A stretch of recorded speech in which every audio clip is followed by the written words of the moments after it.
Welcome to The Explainer. Today, we're diving into the political heart of a really unique region, the Gilgit-Baltistan Assembly.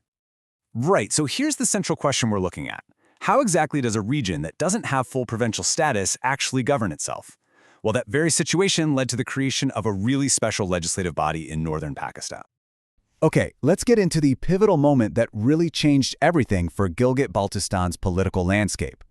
So the crucial thing to remember is that before 2009, this kind of elected, self-governing body, well, it just didn't exist for the region. This was a brand new start.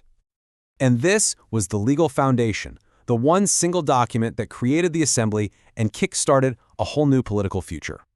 All right, now let's move on and see how this all comes together into a functional legislature by, taking a look at its structure. This straightforward structure is actually pretty common for regional or territorial governments. Keeps things simple. 33. That's the total number of seats in the assembly. But you might be wondering, how are they all filled? And this chart illustrates the composition brilliantly. So you see, the majority are directly elected by the people, but there are also these reserved seats, which is pretty clever. It's to make sure there's diverse representation. So the voting system is actually a mix. It uses direct elections for those general seats, first past the post. But for the reserved ones, it's a party-based system.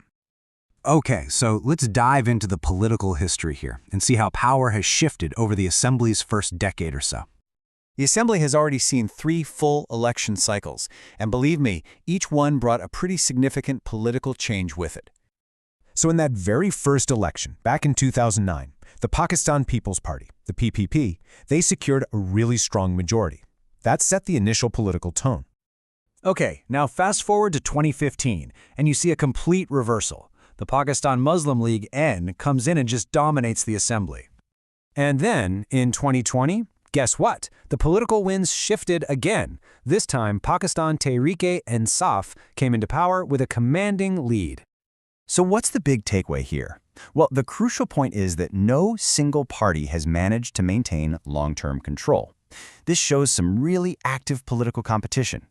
So what does all of this actually mean for the people of Gilgit-Baltistan? Let's zoom out for a second and look at the bigger picture. The contrast is stark, isn't it? The assembly marked this fundamental shift from being ruled by administrators to having a representative government. It's a night-and-day difference. And this really captures the importance of that 2009 order. It wasn't just some minor tweak. It was a foundational change for the entire region. So what you should really take away from this is that the assembly is so much more than just a building. It's the center of the region's push for a greater political voice. And that leaves us with the big question. As this assembly matures, what's the next step going to be on its path to self-governance? It's definitely something to watch.